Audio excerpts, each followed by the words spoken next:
Sanju's free time vlog. இன்னைக்கு vlogல ரவா கேசரி எப்படி பண்றதுன்னு பார்க்க போறோம். அதுக்கு வேணுங்கிற ingredients இங்க வெச்சிருக்கேன். வாங்க பார்த்துடலாம். இது ரவை ஒரு ஆழாக்கு 2 ஆழாக்கு sugar எடுத்துர்க்கேன். இது cashews. நம்ம நெய் கொஞ்சம் தேவைப்படும். இது கூட ஏலக்காய் தூளும் edible camphor யூஸ் பண்ணிக்க போறேன். அதாவது பச்சை கற்பூரம் யூஸ் பண்ணிக்க போறேன். வாங்க இப்போ எப்படி செய்யறதுன்னு பார்க்கலாம். ஆன் பண்ணிக்கலாம்.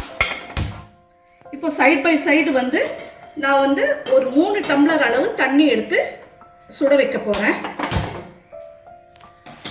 இப்போ ரவை போட்டுட்டு ஸ்டவ் ஆன் பண்ணிட்டேன். ரவை ஒரு ஆழாக்கு எடுத்தோம் இல்லையா, அது போட்டுருக்கேன்.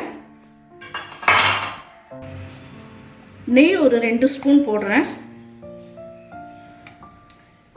நம்ம முந்திரி தாளிக்கிறதுலையும் கொஞ்சம் போட போறோம்.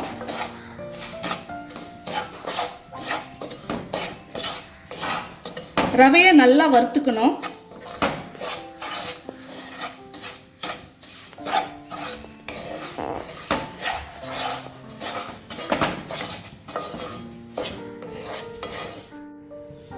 இப்போ தண்ணி பபிள்ஸ் வர ஆரம்பிச்சிடுச்சு. இப்போ அதில் கொஞ்சம் கேசரி கலர் போடலாம்.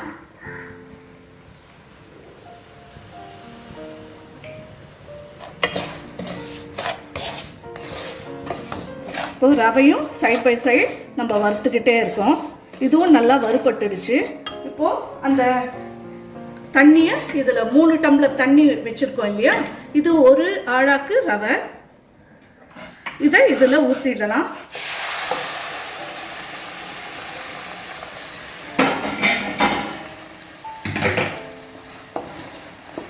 நல்லா கலந்து விட்டுக்கோங்க. நெக்ஸ்ட்டு நம்ம சர்க்கரை தான் ஆட் பண்ண போகிறோம்.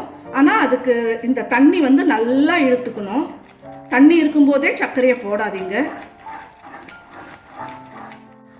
இப்போ பாருங்கள், நல்லா இழுத்துடுச்சு. இப்போ சர்க்கரை போட்டுடலாம்.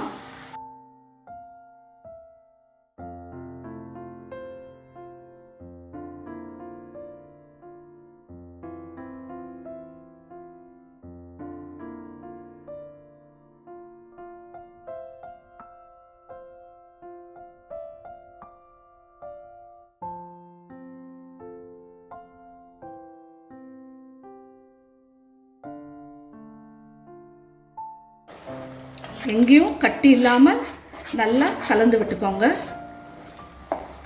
நம்ம ஏற்கனவே நல்லா வறுத்ததால் கட்டியும் அவ்வளவா சீக்கிரம் இருக்காது. நம்ம தண்ணி ஊற்றின உடனே அது மிங்கிள் ஆகிடும். நல்லா கொஞ்சம் ஏலக்காய் தூள் தூவிக்கலாம்.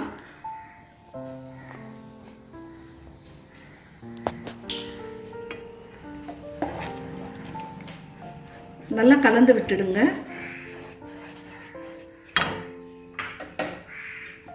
இப்போ அது வேகட்டும்.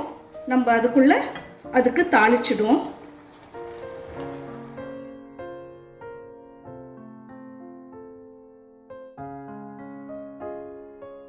இப்போ முந்திரி போடுறேன்.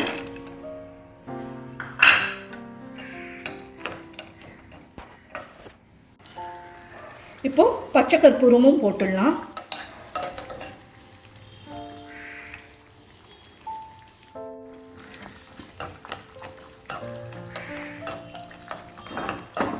போதும், ஆஃப் பண்ணிடலாம்.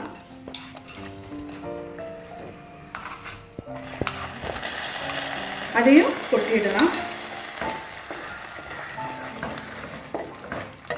இது இன்னும் கொஞ்சம் இழுக்கட்டும்.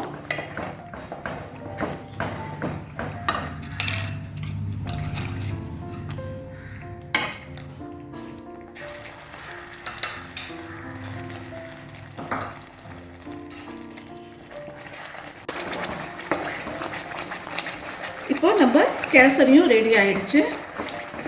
இது இப்படியே தளன்னு எடுத்துடுங்க. அப்போ தான் நம்ம சர்வ் பண்ணும்போது இன்னும் நல்லா இருக்கும். அதுக்குள்ளே திக்காயிடும். ஆஃப் பண்ணிடலாம்.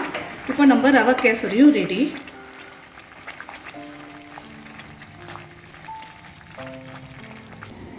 இப்போ நம்ம ரவை கேசரி ரெடி ஆயிடுச்சு. நீங்களும் இது ட்ரை பண்ணுங்க. எங்கள் சேனலை சப்ஸ்கிரைப் பண்ணாதவங்க சப்ஸ்கிரைப் பண்ணிடுங்க. லைக், ஷேர், கமெண்ட் பண்ணுங்க.